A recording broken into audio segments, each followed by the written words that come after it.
Buffalo's, Steelers are,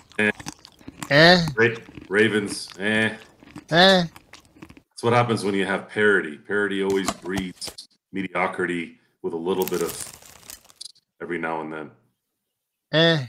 Dallas sucks. Well, we will get to our NFL Week 7 picks for Joe. If you already heard with Inside Sports Fantasy Football, it was, of course, Chris Sardieri and I talking about NFL Week 7 with our picks. But for now, it's the Lakers Fast Break podcast. It's Gerald Glassford coming right back at you here for the Lakers Fast Break. Pop Culture Cosmos, where we cover the latest news and trends in pop culture each and every week, twice a week, wherever you get your podcasts.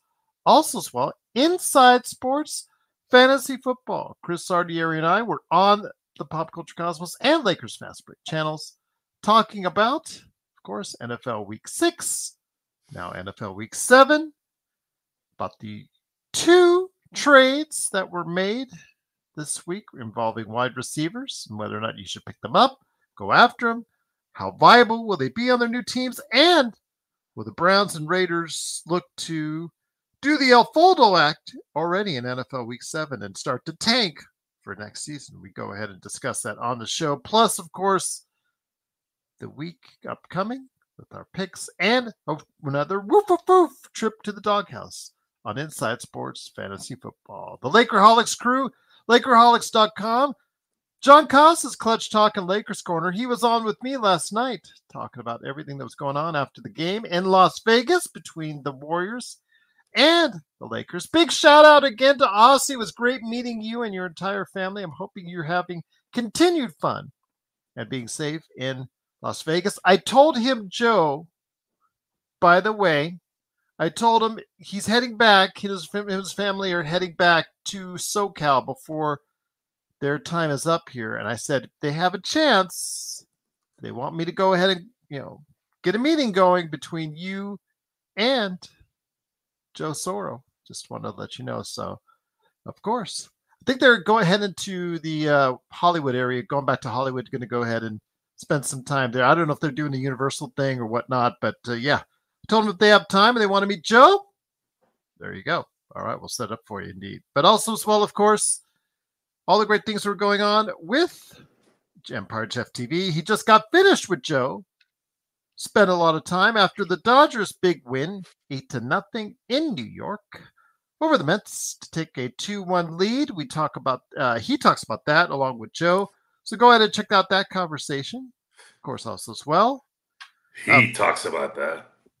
He talks about, well, you were talking too. I saw you. So he talks about that. He talks about that. Yeah, absolutely. He wasn't talking Lakers. He was talking Dodgers. What? Joe, as dumb as you are, I'm dumber. Okay. Darren, that is the most backhanded compliment I've ever heard in my life. And on that note, all right. Also, as well, of course, go ahead and check out all the stuff that we're doing today. Part of our membership program. Become a member today. $2.99 a month gets you inside. Joe, I hope you suck and die, but I hope I commit suicide. That's essentially what he said. Season predictions and more, emojis, badges, $2.99 a month. It's a great deal, and big shout out to all of our members that are there. Just truly cannot thank you enough for being a part of what we're doing right there for our members. Also, as well, of course, Daniel Berry Sports Highlights. Yo, John McCalian channel as well. Don't forget Stone Hansen, the Legend 350, all those great places to go and see and do. Please like and subscribe and support them any which way you can. But also, don't forget to like, subscribe, become a member, and do what you can to help us out here at the Lakers Fast Break podcast as well.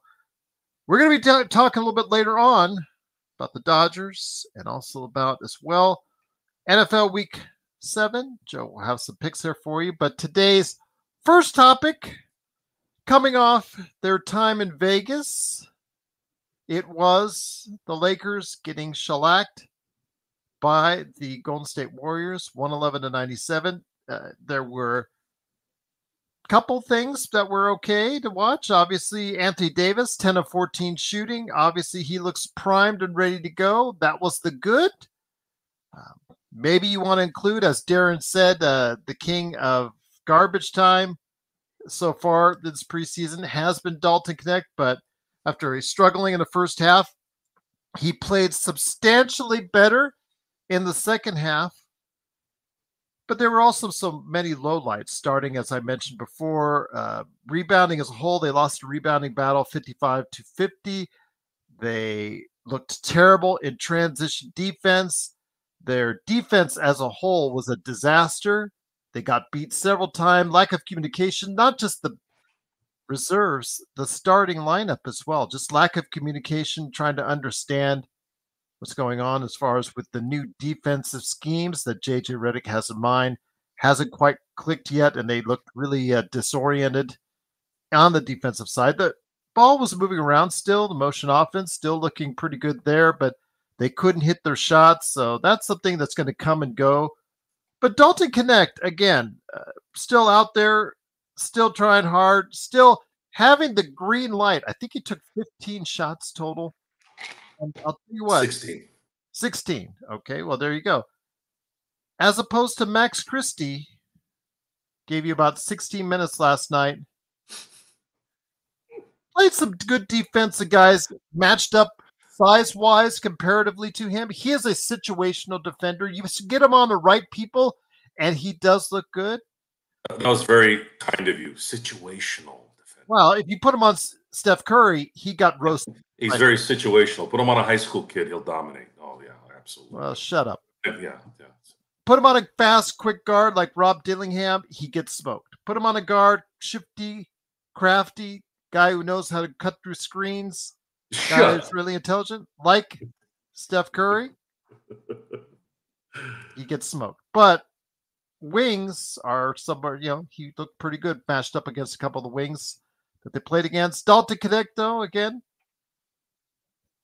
it's pretty solid in that second half after struggling in the first half. So the question remains, since the Lakers really have a depth issue. We've said this before repeatedly on our shows, and we're going to say it again ad nauseum because it's going to affect the season, because you will have your injuries, you will have your rest, you will have your time off that the stars will need, and they need players that could go ahead and make contributions after that. Plus also in your regular 9-man rotation that JJ has in mind, your 6th man right now is Max Christie. Well, that's what Joe says. 9-man, no, 12-man rotation. Wow, he said 9. One guy that played besides LeBron and AD, besides Knecht, AD, and LeBron, that's it in the 4 preseason games. Besides those guys, the next guy that actually made an impact is Olivari, and he didn't get anything. Yeah, that's how he was rewarded. He was rewarded by getting a DNP. Why? Because we need to cater to the Max Christies who are situational guys. And, of course, Mr. You-know-who.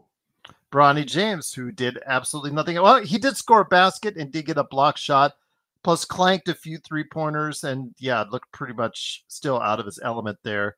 He's 6'4", right? Now he's 6'4" again? Yeah, he's 6'4". Yeah, Rick Bucher said that earlier today, and I was like, man. He's 6'4", like I'm 7 feet tall. Yeah, he's still 6'1", but Rick Bucher did have if you listen to his podcast on Bronny, outside of that comment, it was actually pretty enlightening as far as what the pick before and the pick after got as far as contracts. The pick after actually was waived by the team that drafted him, so that tells you already what you need to know about. Number 147. Okay, keep going. Yeah. Okay, keep going. So we ask you. Let me actually write it down. Hold on. Joe's in the smartass mood because he feels good because the Dodgers won today. So I'm happy for him. No. This is Laker talk. I would have done exactly this based off what I saw this morning. I did record the game. Okay. Did watch it this morning. We were pretty harsh on them last night, deservedly so. 147. What was it? What did Rick say? Oh, everyone in the second or the first and second or the first and the next guy in front of the one behind didn't even make a two-way contract. He was waived to let go, and I think he signed it to another team. The one before, I think, got a much smaller contract, much less guarantees on it, and yeah, just again, Bronny got a 3-year plus an option a year for a fourth.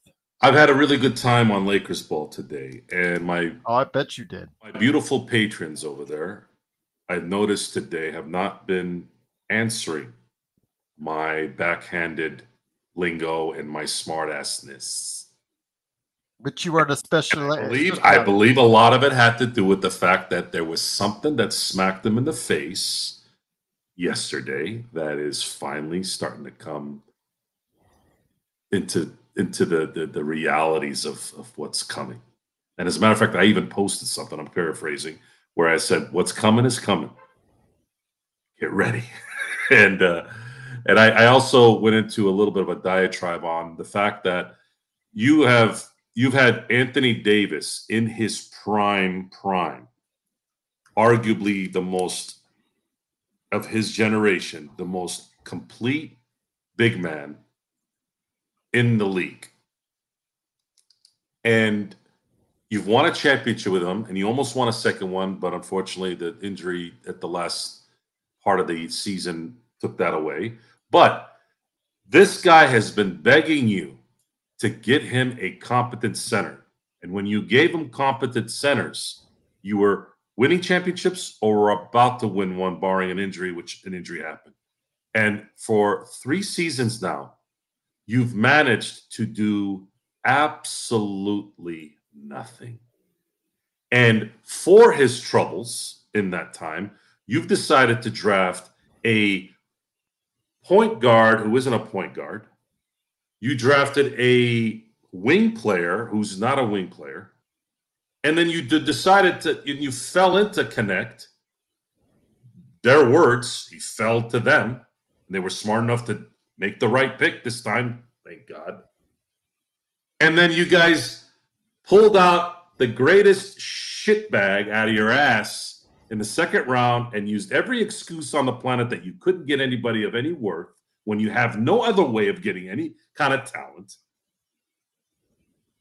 What is it? What I call it? I called them 2 dingleberries and a chode. The 2 dingleberries are Jalen Hood-Schifino and Maxwell Lewis, and you know who the chode is. That's your comp. That's 3 draft picks in the last 2 years. Now, what are you going to tell me? Well, they Lively went out early,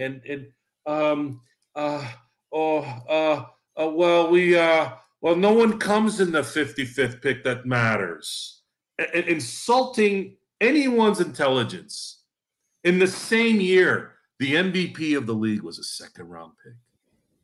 In the same time where the second-round pick has won 3 MVPs, 3 times more than Shaq, 3 times more than Kobe, 3 times more than KG, 3 times more than Hakeem. Do I need to go on? And go on and go on. Now, I'm setting this up. I'm setting this up right now. I've been setting it up since the draft night. I've been setting it up all summer, and I've been setting it up in the preseason. What's going to happen by December is going to either validate everything and set me on a path that no one can ever really argue against, or I am the worst analyst in the history of sports. That's what's going to happen. So we're going to see. The enjoyment right now on the show is there's going to be a lot of entertainment because either I'm going to look like a complete shoe thrown in the garbage, or I'm going to come out looking like maybe Joe actually watches the games and pays attention. Oh, and I know if a guy's a good basketball player or not. I know that, you know what, no matter who you hire as a coach, if you don't give him the right tools, how's he going to be a good coach? I mean, if you need proof, folks, how has Greg Popovich done the last 5 years? He's got butter knives over there, right? You just got the sharp Ginzu now, but that's going to take some time, right? It's still a team sport. So, and the renovation is just, again, it just piles on and piles on. They're delayed in fixing crypto. Isn't AEG like a multi-billion dollar company? Like, what's going on over there? Is there just, I think the description I used on Lakers Ball today is, I feel like this place is run by out of work, unlicensed landscape contractors. You ever seen an out of work, unlicensed landscape contractor? They're waiting outside Home Depot.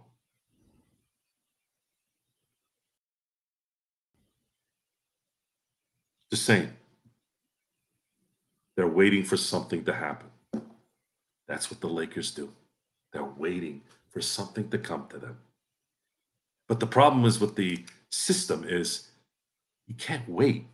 There isn't going to be a Michael Jordan that comes out of nowhere. You can put him on the team. At least the guy that's at Home Depot, there's somebody that's going to come eventually and says, hey, I need your help. Lakers have no help, and they haven't helped themselves. So now what?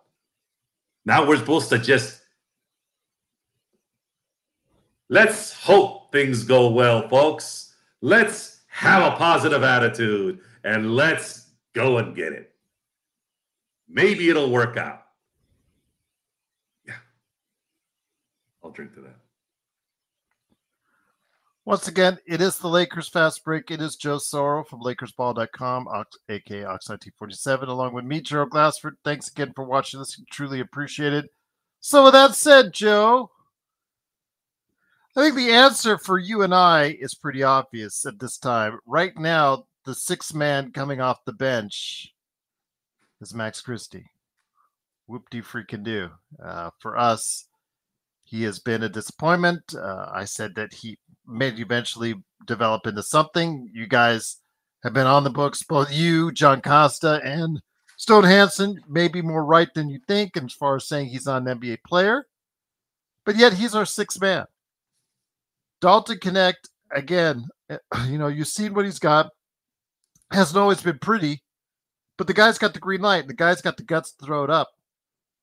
He's also making plays for this team other than just shooting the basketball. So with that said, I think that he seriously needs to be the guy that we're giving the most minutes to off the bench right now. Your thoughts? Is it time for JJ to make a switch? Max Christie goes down the ladder and Dalton Knecht goes up.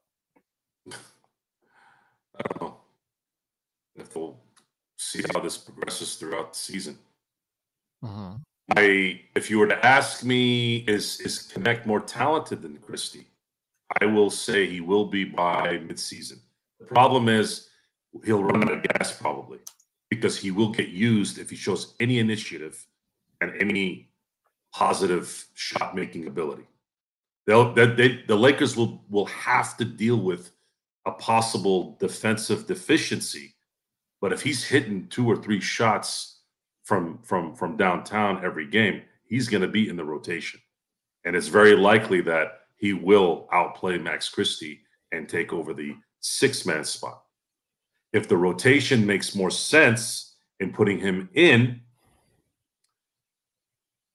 above Austin in the sense of, because your bench is pretty much non-existent, they may want to use Austin as that one positive guy for the bench, because right now they have no one.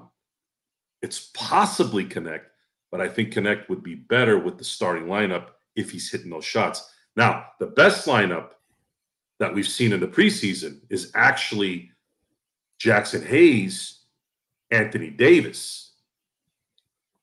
That means, are we going to have a lineup when it matters of LeBron, D'Lo, or Rui? I think Rui's can't really play small forward, so I'm going to go with D'Lo. We need D'Lo there. D'Lo, Knecht, Jackson Hayes, AD, and LeBron. I think that might be, if Knecht can quickly get in, be a Podzayeski type player where he's an impact in his rookie year, not a difference maker that's crazy, because you can't expect that from a rookie, but someone that could definitely hold his own. Will that lineup likely be the closing lineup? That's a scary lineup in a lot of ways, positively, and it's also scary late because Jackson Hayes is playing, and we all know Jackson Hayes struggles with high IQ plays at the basket. They're going to probably run pick and rolls all over him, and we're going to have to hope that AD can kind of sort of shadow him a little bit. And of course, Jackson Hayes' height and ability in terms of athleticism can make up a lot of that ground, but I just don't know. I have to see it when the pressure is a little bit higher. Now, where does Mr. Christie come into this, or JHS? Jesus, they're horrible. They're not bad. They're horrible. It's just what it is. They've shown nothing in the preseason. Hell, even D'Angelo Russell has looked like ass. He's shown me nothing. A couple of shots here and there, but we're kind of giving that as maybe he's just kind of kicking it a little bit for the real season. But I don't know. If you take your practice and your preseasons, just like all these Walmart mentality, brain dead people, everything's always an excuse. Everything needs to be cheap. Well, it's preseason. It's practice. Blah, blah, blah, blah, blah. How do you hone in on your craft in practice in the preseason? LeBron and AD have a way out of that because they've already perfected their games. I'm talking about the chumps that are trying to make some kind of an impact now in their careers. But they don't seem to take the initiative on that. None of them have improved, and maybe they're just not capable of improving.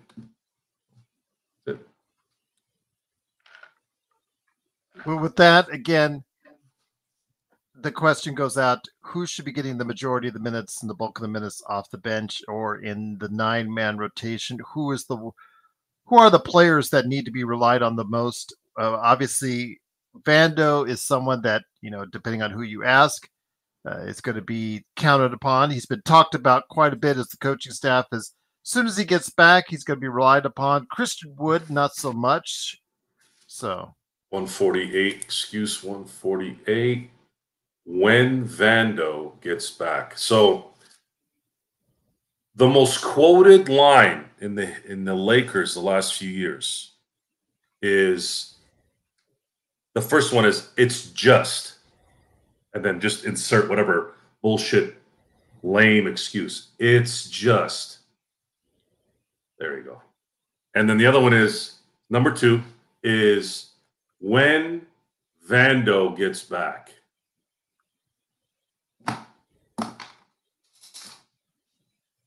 Because we hear that quite a bit, Joe, is when Vando gets back. You know what Kobe said when he was playing with the Sacres and the early Randalls and the early Russells? When he walk into practice and Jeremy Lin or whomever talked to him, and he told those guys, "I'm excited about the trade deadline because some of your asses are going to get shipped out." Where's that man? Where's that guy anymore? Does that guy exist anymore? I'm talking about the mentality. Where is that player that goes into a locker room practice and tells everyone who they really are? Everything is all ass massages and fake bullshit. And this isn't this should not be a generational thing. This should not be, "Oh, well, Joe, you're 40, blah, blah, blah, and Gerald's this, and These are fundamentals, folks. Oh, well, don't we get called out for being old? This is like saying, well, he takes care of his kids. Motherfucker, you're supposed to take care of your kids. Anybody who gets complimented for taking care of his family, anybody who compliments that is a moron. You're supposed to do that. You're supposed to hold professionals to a higher ground. When you don't do the job right, you're supposed to be told. There's two ways to be told. If you're under contract and you're going to be stuck there, you need to tell them directly. If they don't, if they're not under contract, then guess what? Bye-bye. You got to replace them with something else. Fundamentals, folks, never change. This is fundamentals. Now, if you want to talk about lingo, music, sure. Some ears don't listen to new music. They're stuck on their classic rock or 90s rap or whatever. I get that one, even though, rap these days sucks, of course. Or all I hear is country these days, and I'd rather listen to the end of a record just hissing than listening to country music. But these are fundamental things. I like that one. That was a good one. I like that one. Thank you. This is about talent. This is about executing. This is about, you want to win championships. You are the LA Lakers, and you are managing your team like the video game world. All the execs, LeBron, AD, Jeannie, Rob, you're all getting your bonuses. You're all getting what you want. And then everybody else is just like, eh. And eventually,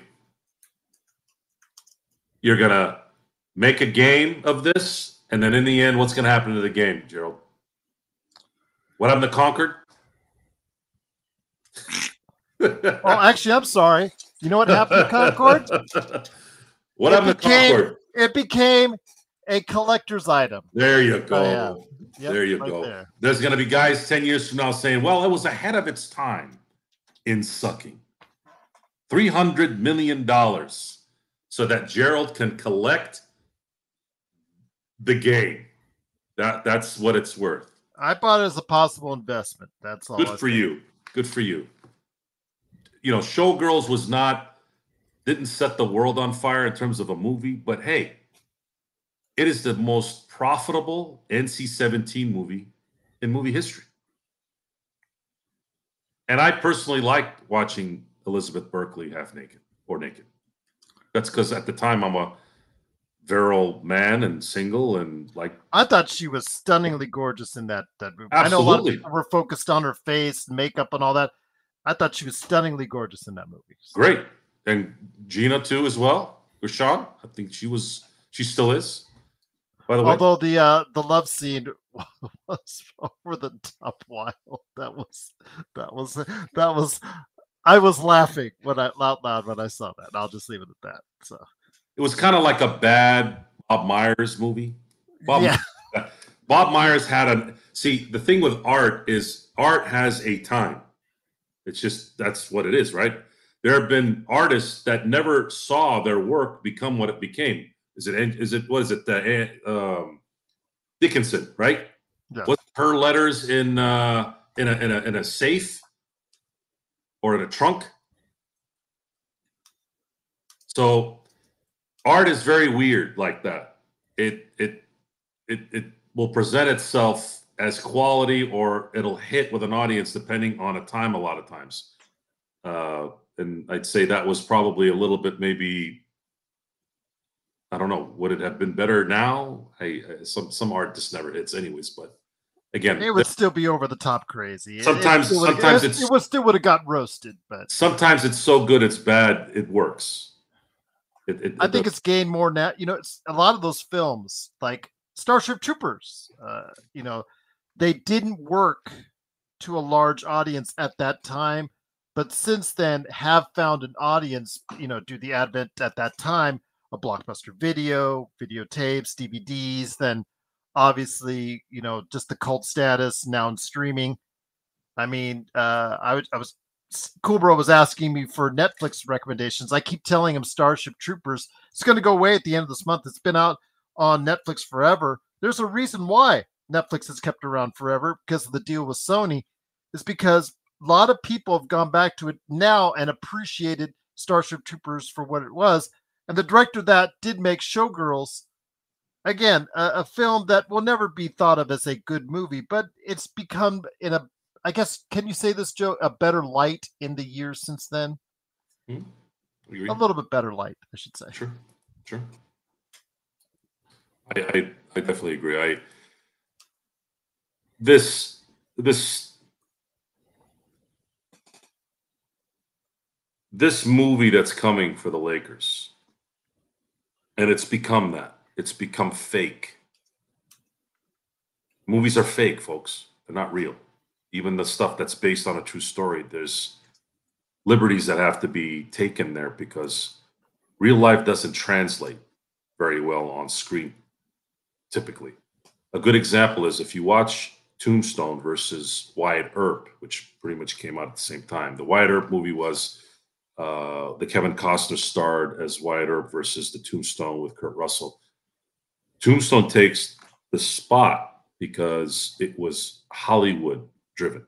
A lot of things were true in it, but there was a lot of embellishment, a lot of glitz and glamour because that's what you're watching movies for, to feel good and to experience that wow, them riding the horses and you tell them I'm coming and hell is coming with me with Kurt Russell's emotion and the cameras sitting there. Whereas if you watch Wyatt Earp with Kevin Costner, you find out that Wyatt Earp, you see more realness of who he really was, and it wouldn't appeal to an audience as well. But it's just so paced so badly. It's That so too. slow. And that's It what is so happens slow. It when you takes tell away them. from the drama on it. The Well, acting, it takes away because it's just so slow. because when you're telling a real story, it tends to do that. You have to tell the story of something real, and stories don't take 2 hours sometimes. Stories take a long time. And what we're seeing here with the Lakers is they're telling us a story slowly. I'm And going to adjust my chair. Keep going, man. sure. And they're lying to us in that their Band-Aid, which is JJ Redick, is going to stop the bleeding of a untalented team. Untalented team in the sense of trying to compete for a championship. We're holding out hope that there's going to be some miraculous transaction that can get us out of the rut. That's probably the only thing we can hope for. Which, if you take out a movie, you prepare a good movie, you still got to get the audience to say, "Yeah, we like this," right? That's kind of the same thing. You're hoping that the audience will like it, but in this case, it's. Go ahead, G. I was going to say, Ruff's asking, when you guys talk about great actors, remember that the other day we were talking about some of the great actors of all time, just off the top of our heads. Why is Jim Carrey not one of them? I'm situationally, as we're using that word again, like for instance, The Truman Show, that was a fantastic performance. Absolutely fantastic performance. And the Eternal Spotless Sunshine, that one, he was fantastic with. It depends. It's, if he wants to go his off the wall, zany goofiness, he's one of the best comedians. He defined the 1990s, but when he was given the chance to act, yes, he did a great job. Also, Kick-Ass 2, Kick-Ass Part 2, he was really underrated good in that movie as well. Jim Carrey might have had a better shot at doing serious work later, but his prime was comedy. And there's no one that was going to spend any money, real money, on anything other than what he was a master in. Jim Carrey is on the Mount Rushmore. And by the way, folks, when they say Mount Rushmore, it's only 4 people.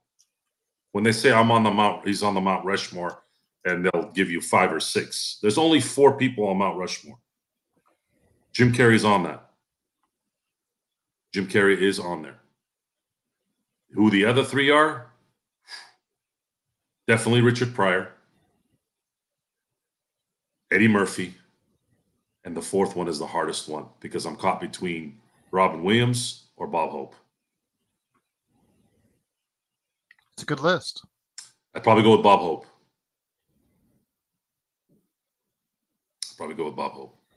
And Jim Carrey is so talented.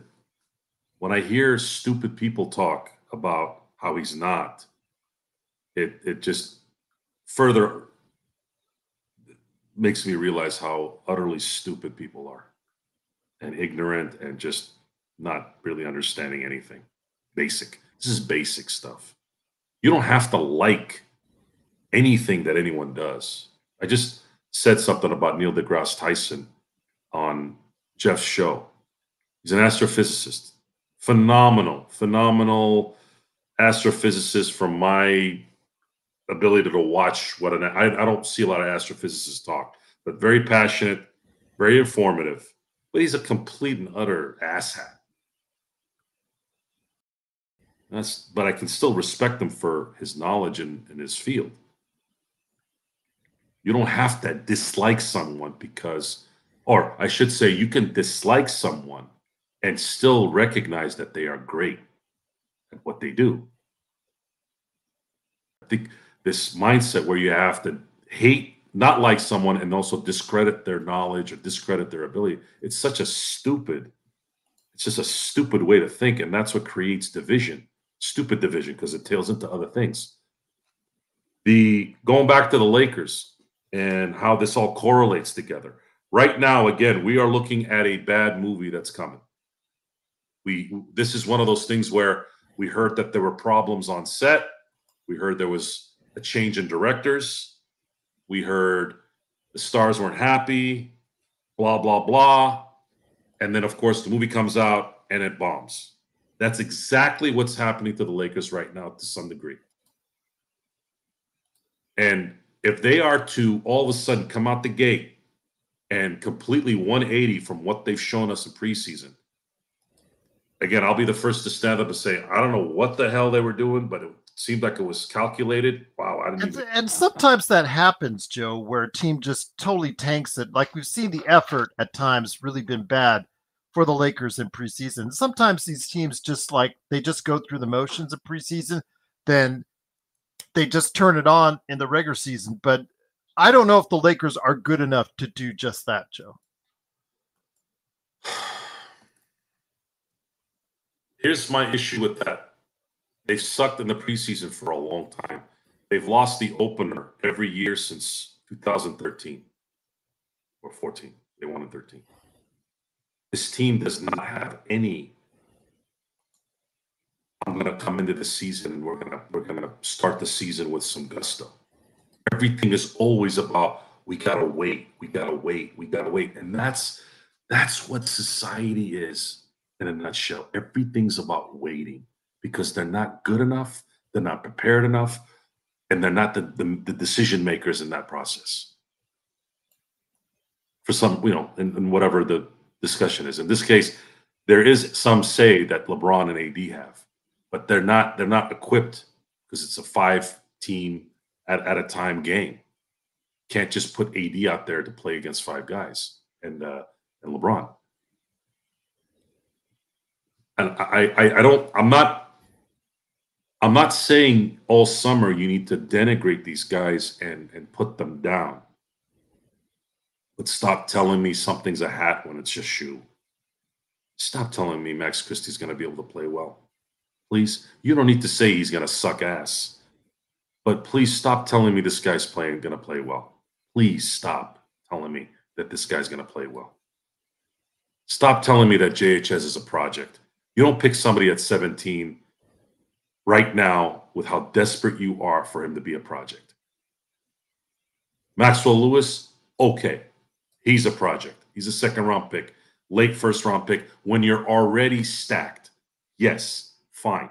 But you have to find guys that can contribute when you don't have any other way to acquire talent, whether by talent as a GM or because of an agreement, which is the CBA. You have to make sure you hone in on the areas very, very well where you do have power and the decision-making, 100% decision-making on enhancing your team, which was the draft.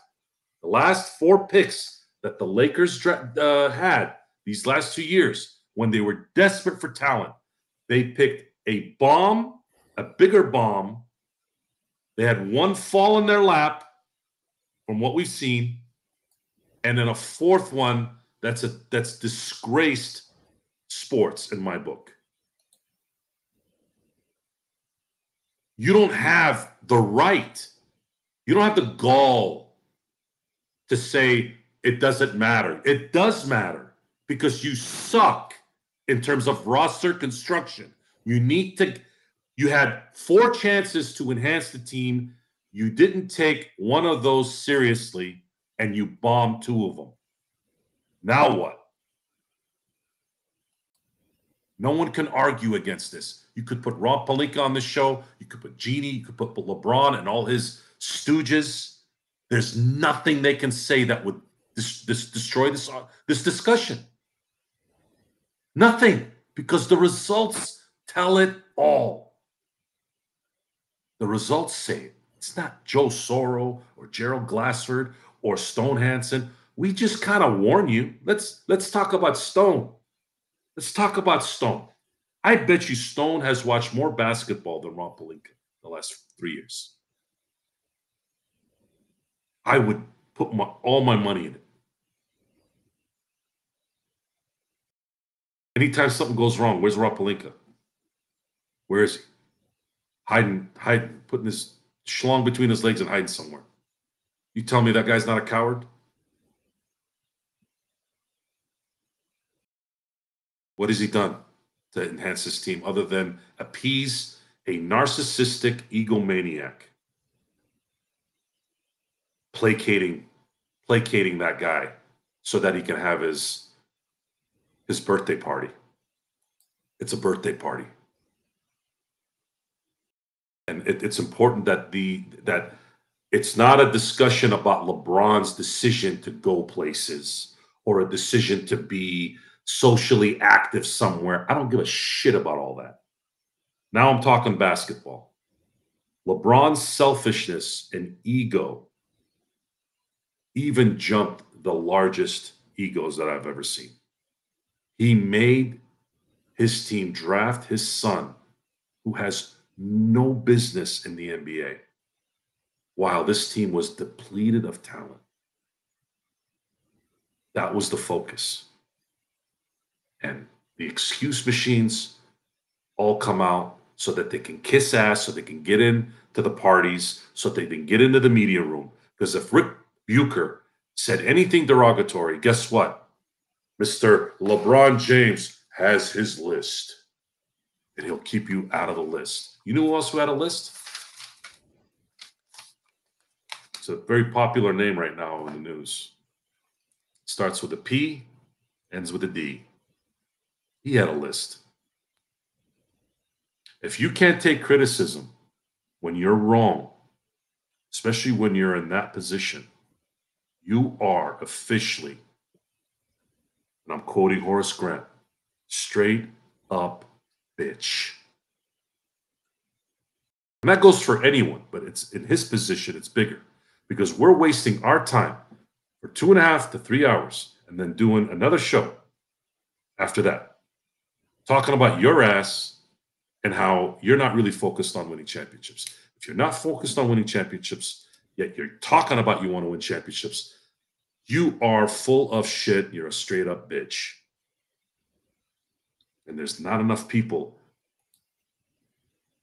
that really get to that guy and really say it where it's right.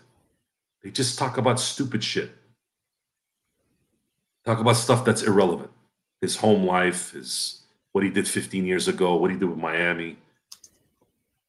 But seriously, what else can I say? What other reason would I have to say things like that? We didn't talk like this last year. We were very positive the year before then. At what point is it enough? It's like, close your ears, Gerald. It's like supporting a political candidate, and then all of a sudden, after 2 years, he completely botches his job. Well, I supported him in 2022, and he sucked ass in those 2 years. Now I'm going to say, get this guy out of here. He sucks. It's the same thing. Those are just more effective of your life. So that's more important. This is sports. It doesn't really affect your life. But the point is, yeah, I'd rather quit sports than ever become a Celtic fan, by the way. $7,000. Good luck on that. But I want you all to be prepared. Now, it's going to make the show probably more entertaining, but we're going to be miserable. But this team is going to be bad unless some miracle happens.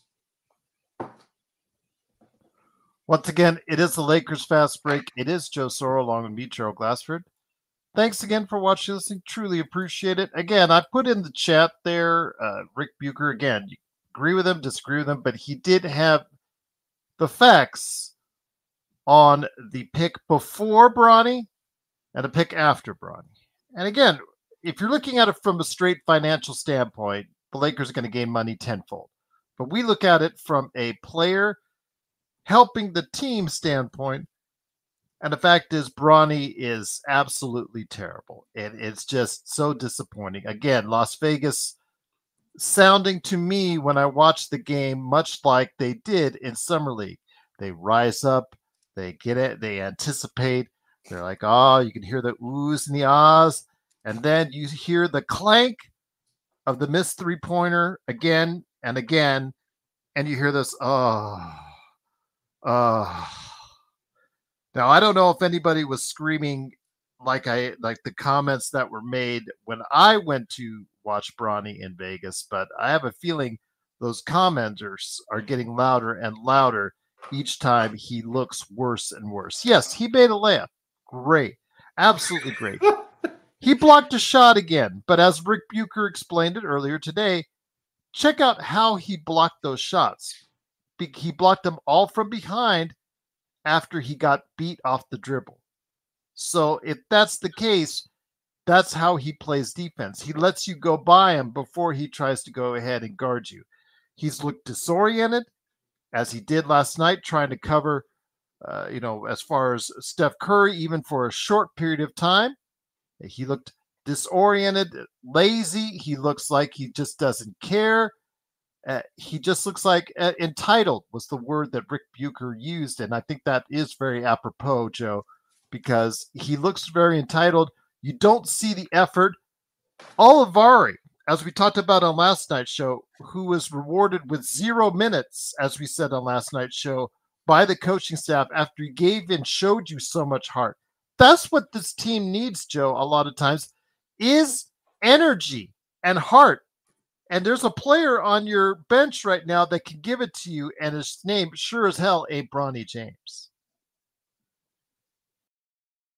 And that is the build up to those who do put the work in and not get awarded, but because there's influence. And I understand if it's a family business. This is sports. This is not a family business. The buses, even the buses had a limit, right? Jim Buss was sucking ass. She fired him. This is not a family business. You can't afford to lose when you don't have to. You have to get the right people, the right jobs. If somebody messes up an order for tires at your tire company, who gives a shit? I guess the customer will be disgruntled and you get on with yourself. There's nothing at stake there other than a few bucks. See, these guys are all holding on to Rick Bucher, whatever he said about Kobe years ago. But whatever he said about that, okay, granted, you can agree on that or not, or disagree on that. Whatever he said about Bronny in his episode, again, that I put in the chat, just listen to it because he goes off of facts. And once he deals with facts, the facts are there to show you how bad it is for the Lakers signing Bronny James. What Bucher did years ago, I think in the end was a bad guess. Oh, yeah, absolutely. He said that Kobe will never wear a Laker uniform again. That's what sunk him with Kobe. I don't think it was a bad call on his part. I don't really necessarily. Well, yeah, and he lost his job at ESPN, and we all know the deal there. And he wasn't wrong, really. He shouldn't have just said it. He should have waited, but that's the whole point of being that insider, right? To know before. Uh-huh. Kobe told, and I believe Elgin Baylor. I've never met Elgin. I don't know how he is in his personal life, but sometimes you can gauge certain people and understand that there's a quality there and there's ethics. There's no reason Elgin Baylor would come out and say Kobe said he's coming to LA or coming to the Clippers if he wasn't. The only reason why Kobe didn't go to the Clippers is because Jerry West scoured the earth got to Kobe and said, "You ain't playing for that owner." And then he retracted. And that is not coming from my insider. That's coming straight from Jerry West's mouth. It's not a joke. So he wasn't really wrong. He just, Kobe flipped it. And Bucher is, I don't know what he's kind of like Peter Vesey in that he shows up once a year somewhere. And I'm like, he's still doing this? I hadn't heard of somebody still gives him a paycheck. I hadn't heard the word Rick Bucher, the words Rick Bucher, I think since like last year. I don't know what he does. So yeah, the positiveness, I got the negative out or the reality out. Mm-hmm. I will say this. If JJ can make Jackson Hayes and AD work during the regular season, you're going to see like it did at the end of the first quarter. I do believe, because it goes back to AD playing his natural position. So here's a correlation to this, so you all understand. They have a franchise quarterback in AD the last how many years? Yet they've, other than maybe 1 year and some change, they've given him a terrible offensive line. No matter who you are, doesn't matter if it's Patrick Mahomes, all you got to do is watch the Tampa, Kansas City Super Bowl. Now, it wasn't their fault. People got injured in the AFC title game. But what happens to a franchise quarterback when he's pressured constantly? Tom Brady lost 2 Super Bowls to the Giants because he couldn't relax for 60 minutes. Yeah, Justin Tuck, Umanura, Strahan, just constantly at his feet, and his neck, and his legs. AD is the franchise quarterback that doesn't have an offensive line to protect him. And JJ Redick has already done 10 times the job that Darvin Ham has by actually putting Jackson Hayes next to him, because there's no other choice. But it's a choice that it's as simple as that you would think it is. It's actually a necessity at this point. But who's going to back up AD? Are you going to really play Jackson Hayes 30 minutes? There's where your problem is, because again, we saw last night, your one side, it does work well, but as soon as AD went out of the game, Joe, your defense suffered, and it suffered mightily last night for a great portion of the game. There's no balance other than AD. No one is doing both. One is good at something, the other is bad or not good. So how do you have any balance when you only have one player? Oh, and that player that has the balance, he has to kind of, on top of all that, cover for those who are really deficient. Intel, you can always get a wrench if you want one, my friend. You just have to ask, because you said the other day you didn't want it, but if you want to become a mod again, you just let me know, my friend. Always good to have you here. Intel Wild, $5. And for those guessing, it was a joke. I can't leave LFB and watch the commie Trevor Lane. Don't care about it. Brian, Intel, you're always much loved here by us at the LFB. Always. AD is a great center in spurts. So where he was really good playing the 5 is when he had 3 perimeter players that were dogs. So Rondo, KCP, and Caruso with LeBron. That team was Rondo hitting those 3-point shots in 2020. I think about, and to an lesser extent, AD as well. I think about that so much, because I'm going, if this Rondo had shown up in 2010, the Lakers would have one less championship, and Boston would have another. Oh yeah, because the only 3-pointer what he hit. Well, Kobe left him open. That last 3-pointer just before the end of the game. Yeah, I just think the fortune of that. It was a dagger that Miami just could not avoid. You're already getting worked by one of the greatest defensive performances I've ever seen in a closeout game. And then you have Rondo hitting threes left and right. They were toast. And it ended up being, everyone saw it. Miami couldn't make it out of the first half. They were done. And a lot of the reasons why AD had such a good year that year, this is because he didn't have to stress about his crew. You had KCP, and then you had Kuzma, who absolutely struggled on the offensive end because we were hoping that he would be that offensive. I wanted him to be kind of like a Rashard Lewis, but he at least picked up the slack on defense a little bit and helped the team in some way. So kudos to him. And then Caruso, and then, of course, LeBron was playing a little defense at that point too still. You had 4 guys that actually played defense, and then you had LeBron winning the assist title. You had LeBron hitting you had Rondo hitting 3-point shots left and right. KCP and Caruso, timely 3-pointers. It was the perfect team for AD. I just wish they had kept it together.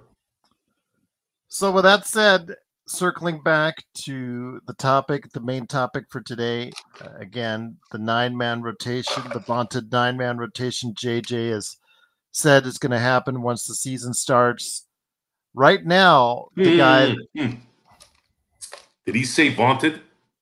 I said 9. I'm just using vaunted. I was going to say because he stressed 9-man rotation. He stressed. Well, when he said vaunted, I was hoping he didn't say that. It's a description. Yeah, because he's like so squarely set on a 9-man rotation. 9-man rotation. 9-man. So all I hear is 9-man rotation.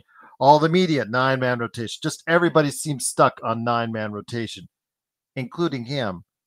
Again, Max Christie is the one that is first off the bench so far in preseason. I mean, we have seen very mixed results with Max Christie so far, and I think we've seen a better effort and better results overall. I mean, he has struggled with his shot at times, but he did play much better in the second half, whereas Max Christie gave you nothing offensively yesterday in a fair share of minutes. So if that's the case, at this point, I really think that it is best that we just go ahead and give the kid a shot, Joe, sooner. No, there's no choice. You have to play him.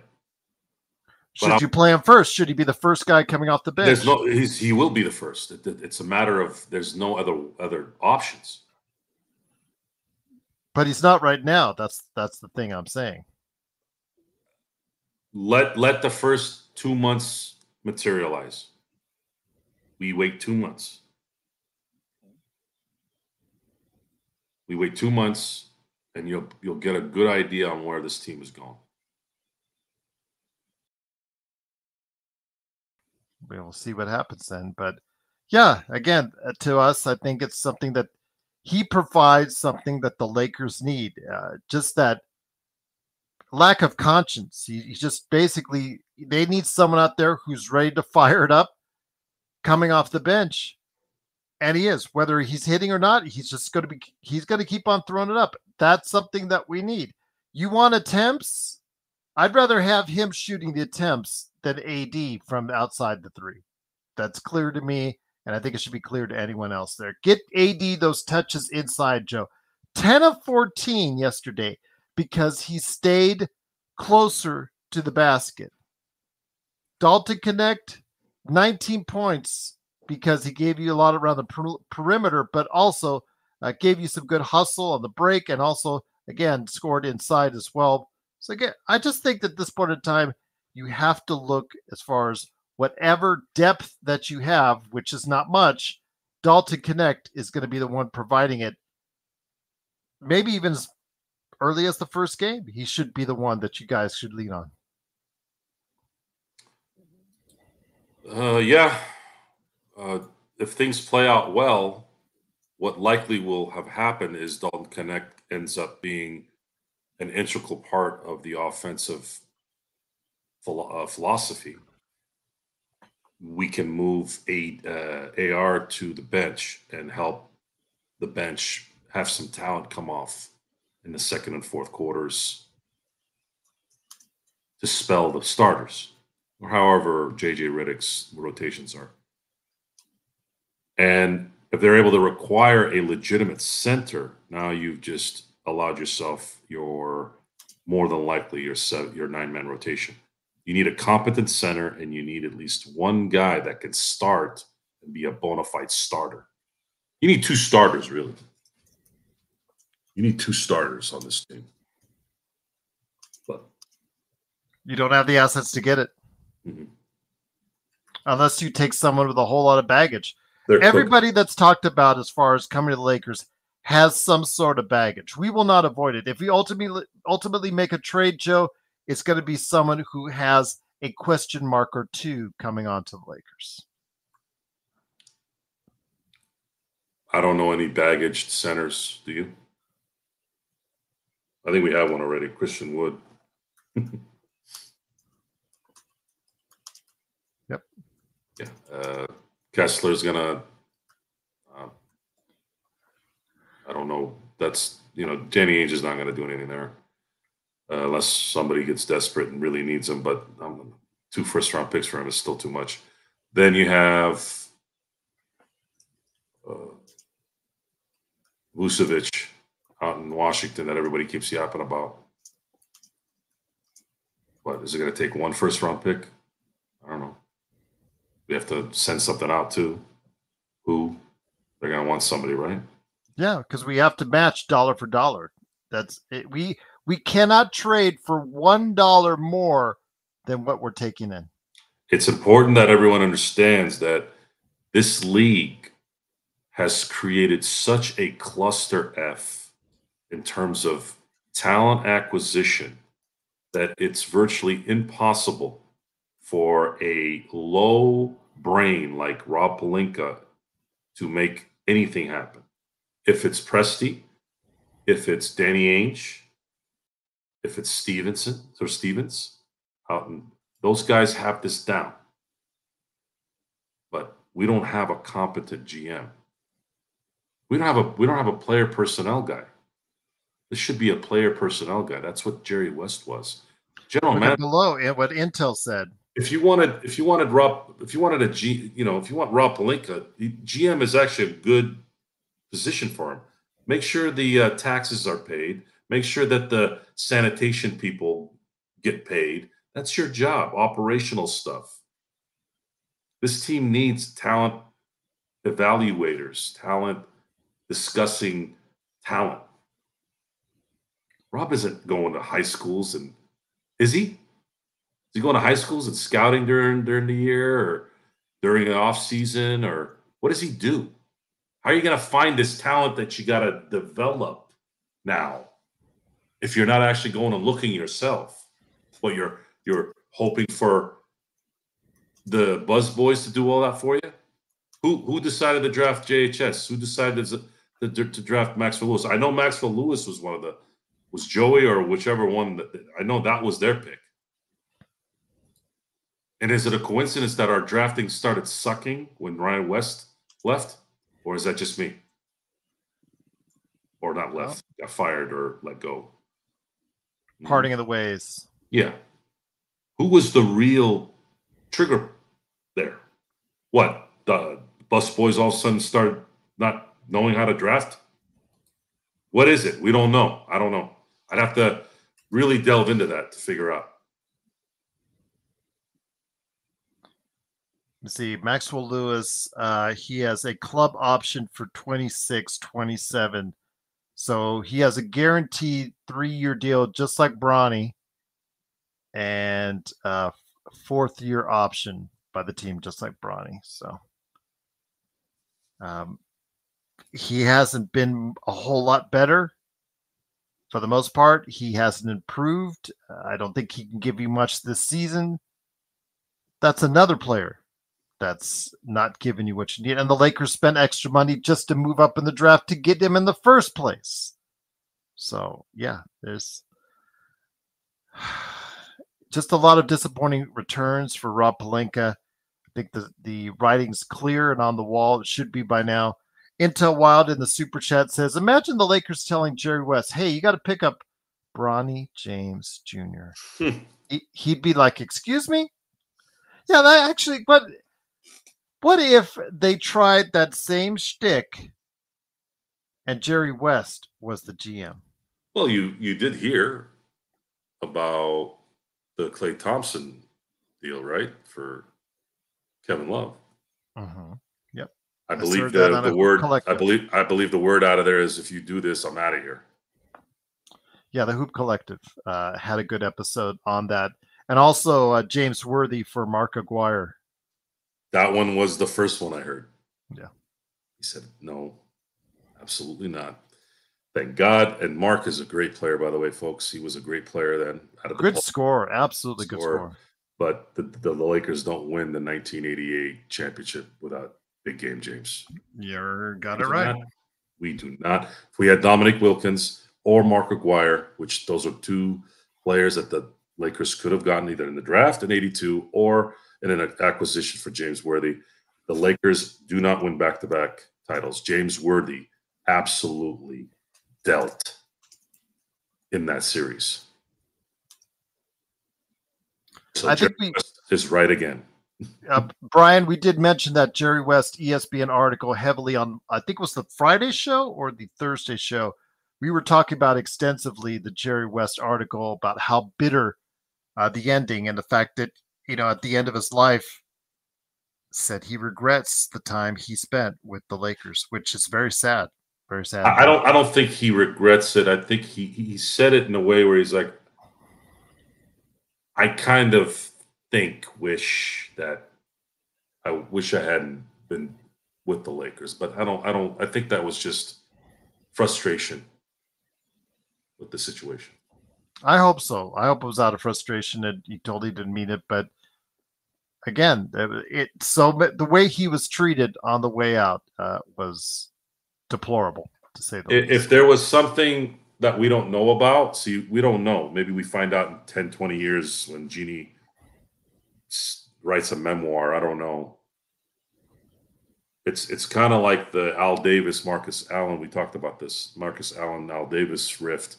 We never really knew what created it, what really fueled that fire. I don't know. I hope Jerry didn't do something that would be bad to create it and they're keeping it a secret, because I don't want to be dogging on Jeannie and everyone, and all of a sudden I find out that he did something really shady and I'm sitting here criticizing her and I'm like, damn, we were wrong this whole time. So there's a fact.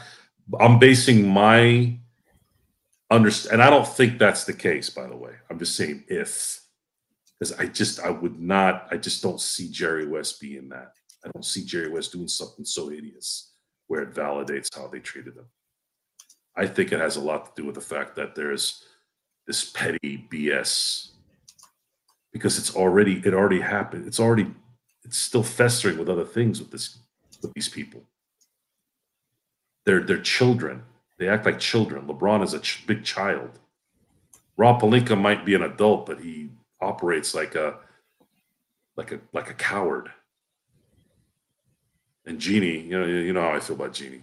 She has no business owning an NBA team. Absolutely no business. Actually, I should rephrase that. She can own it, but she has no business dealing with the operations of my book. I don't care how long she's been there. This is a different ballgame. Michael Jordan, the greatest player that ever lived, couldn't manage a basketball team. It's a different beast. And Michael's been in the back. How long is Michael is? There's a great line in The Last Dance. It's arguable that Michael Jordan was the best at his job. It was better at his job than anyone that's ever been on a job. You know what I mean? I think that's a pretty good. I'd say Einstein might be number one from my studying and readings, but Jordan probably is in the top three from what I've seen. Once again, it is the Lakers fast break. Your favorite guy might break into the top three maybe one day. I don't know. And who would that be? The guy down in Texas now. Okay. You know what it is, right? Yeah, I know what you're talking about. Not my favorite guy, indeed, but okay, it is what it is.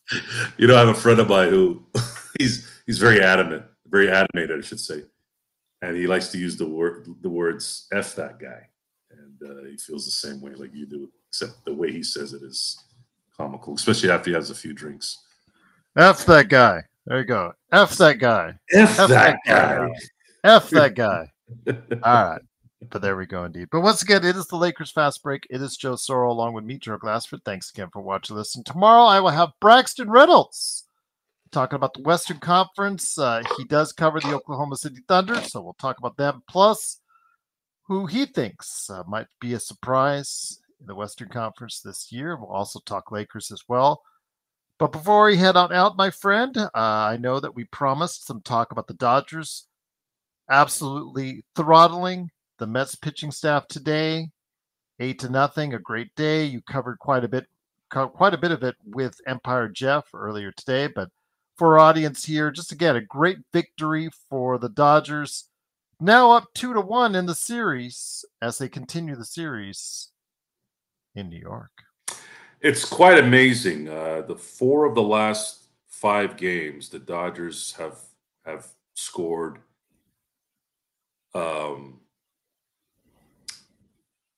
27 runs to 0 in their 4 wins.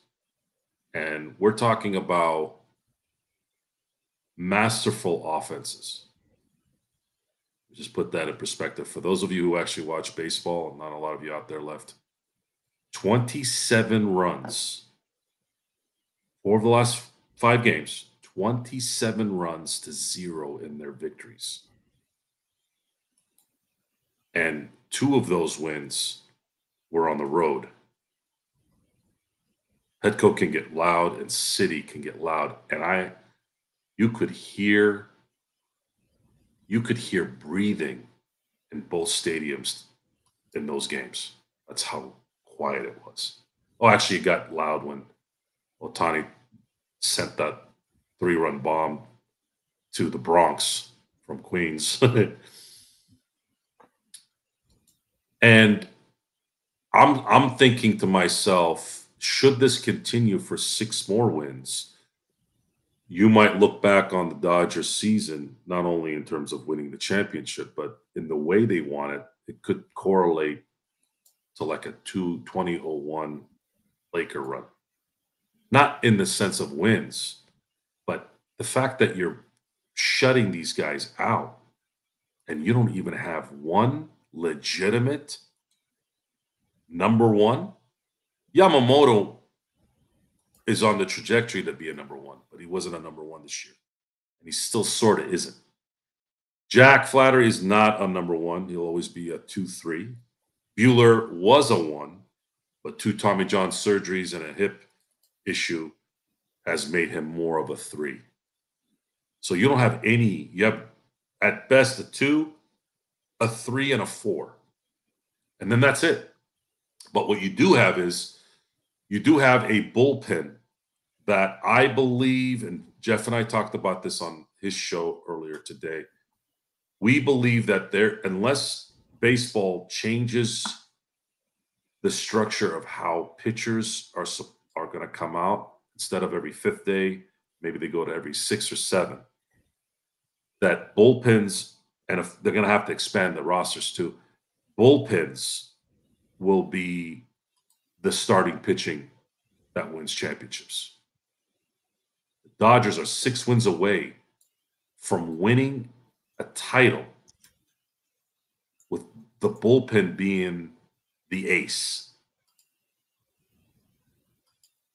Not a closer.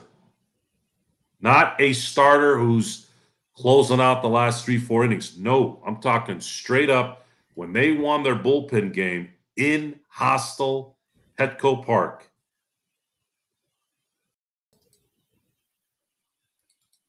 They used 8 pitchers in a 9-inning game, and they allowed 0 runs to the best offense, in my opinion, this year in the San Diego Padres.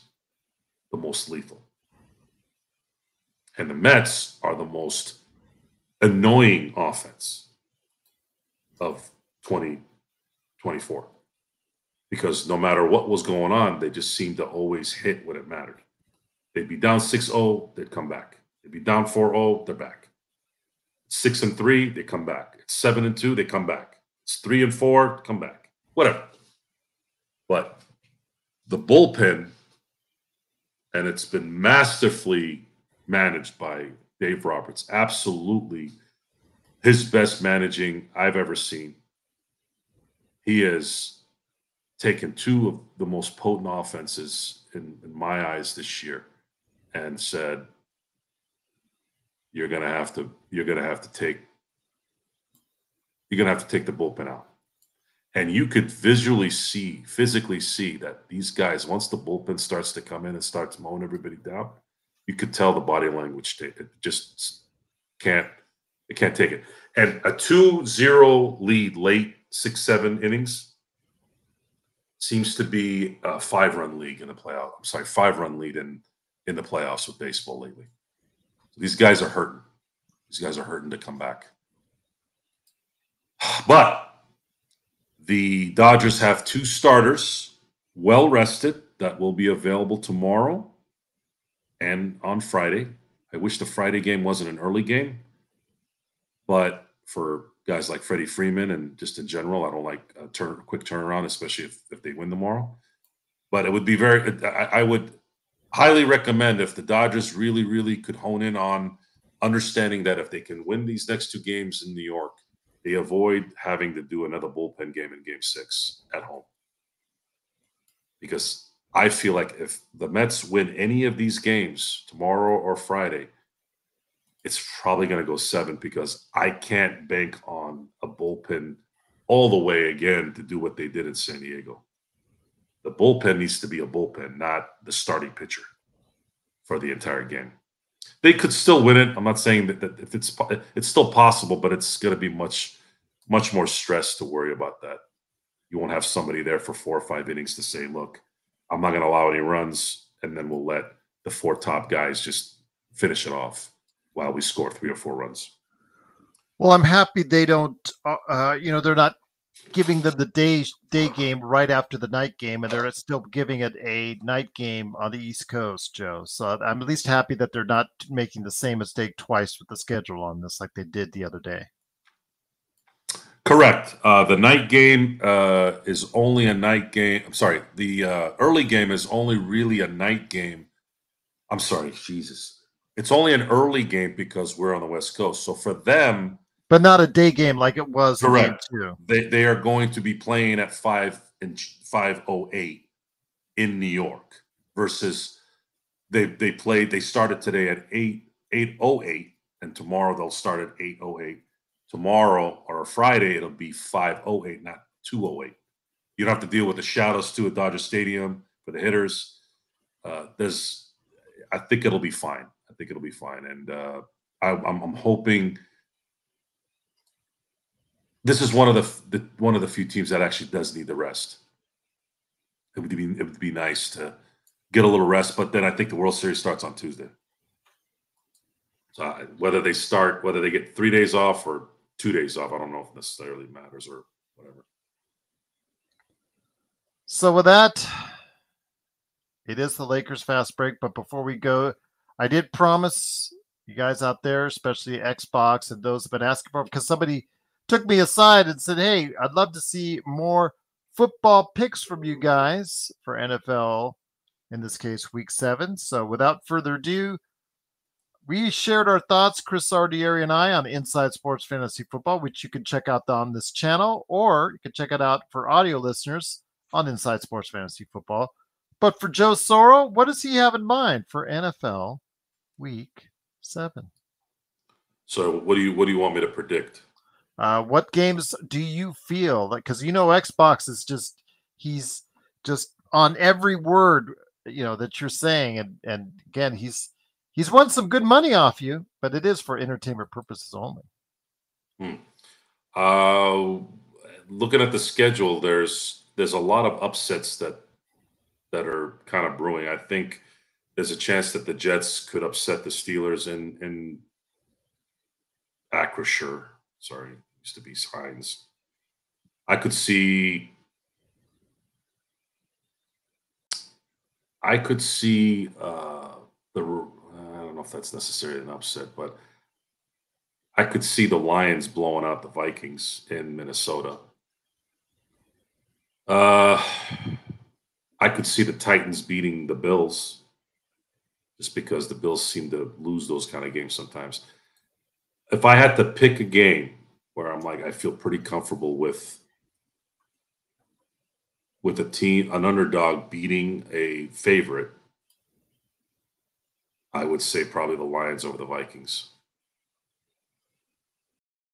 Okay. But I don't know if that's necessarily an upset.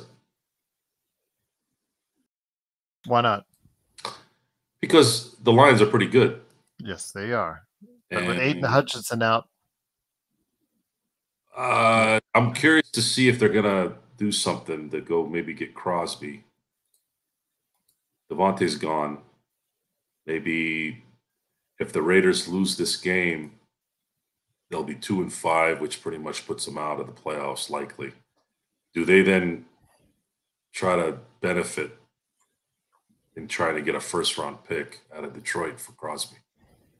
Detroit's ready for a Super Bowl, and losing Hutch puts a huge damper in that. So do the Lions sacrifice a first-round pick for Max Crosby to replace Hutchinson? good question. Yeah. So the Lions beating the Vikings, yes, it's not really an upset, but in terms of the line, Minnesota's favorite by, I believe, 2.5 or 3 being the home team. And I could see the Lions blowing them out. I could see them winning for sure, and it might even be a blowout. Well, we'll see what happens. But again, it is, Joey, of course. gotta stay healthy, man. Jay, I'm with you. I know it's tough too because he's a really good player. He's kind of nuts though. He's really nuts. You ever listen to that guy talk? Yes. Intel Wild and Super Chat says the Bus family needs to sell the team, needs whatever humongous billionaire, whether it's Musk, Bezos, you name it.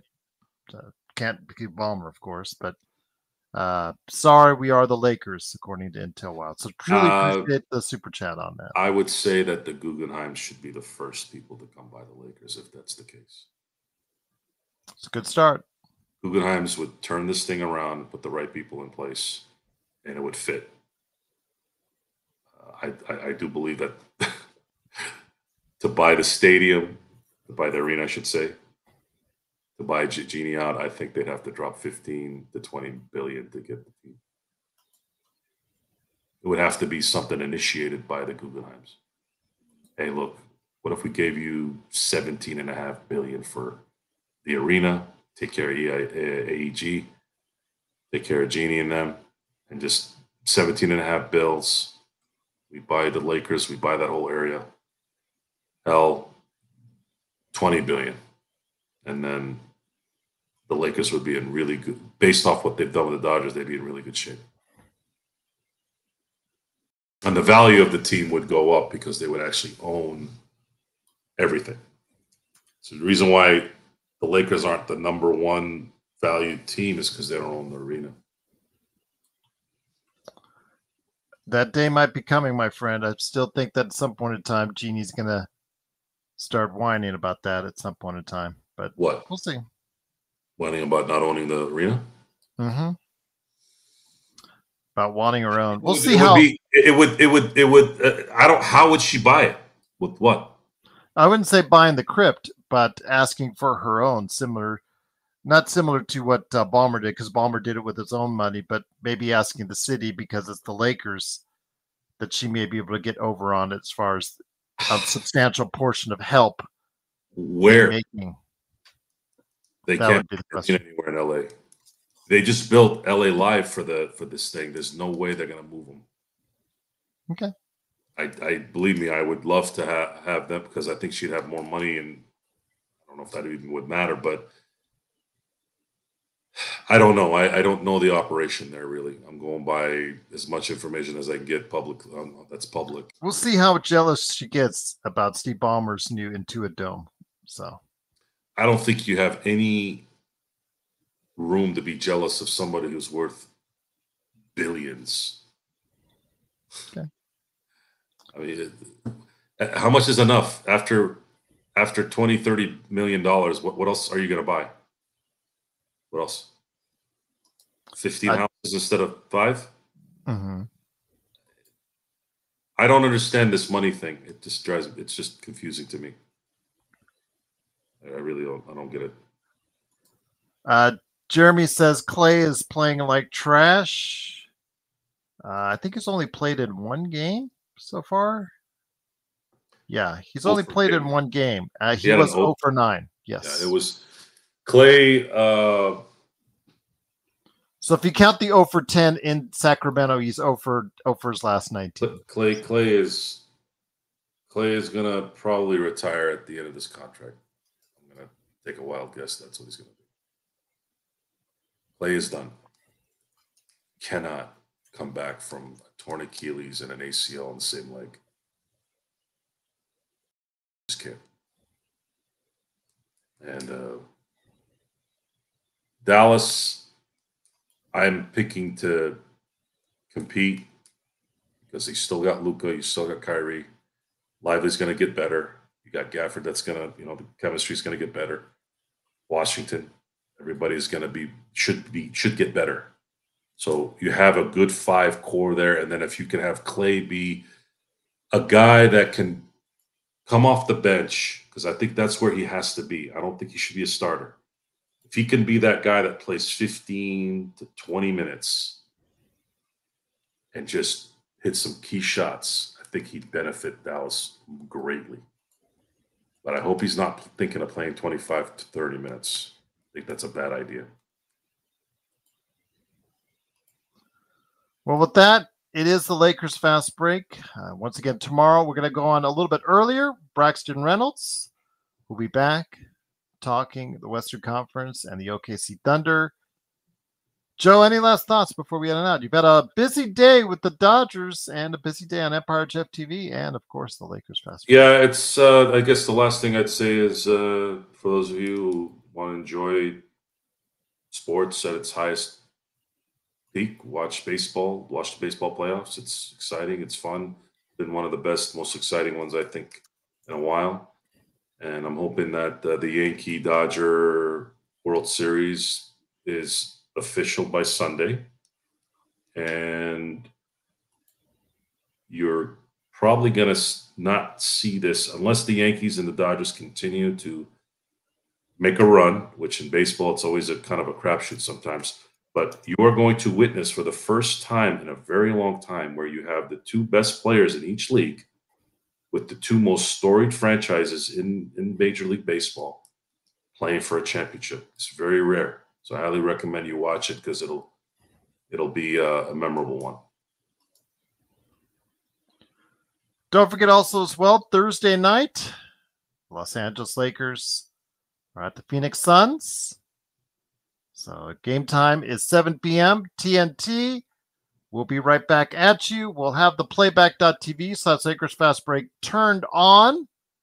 I don't think I will be there at the first quarter, but I will be there sometime during the game.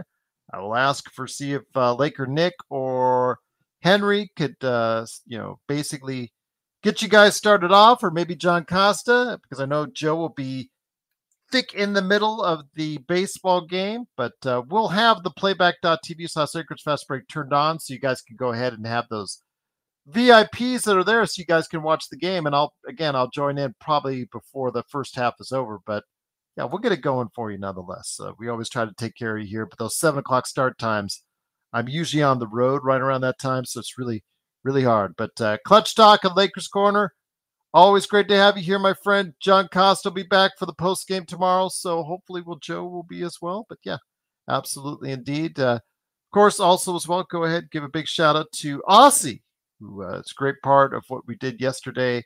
Cannot thank him enough for meeting him and his family. Enjoy the rest of your time in Vegas. And if you want to go ahead and meet up with Joe, let me know. Just send me that DM. Go ahead and make it happen for you, indeed. But once again, it is the Lakers Fast Break. We'll be back tomorrow. Playback.tv/Lakers Fast Break. And before that, the pregame, Braxton Reynolds be on. We'll go ahead and talk about all the good things that are going on in the Western Conference right here at the Lakers Fast Break Podcast.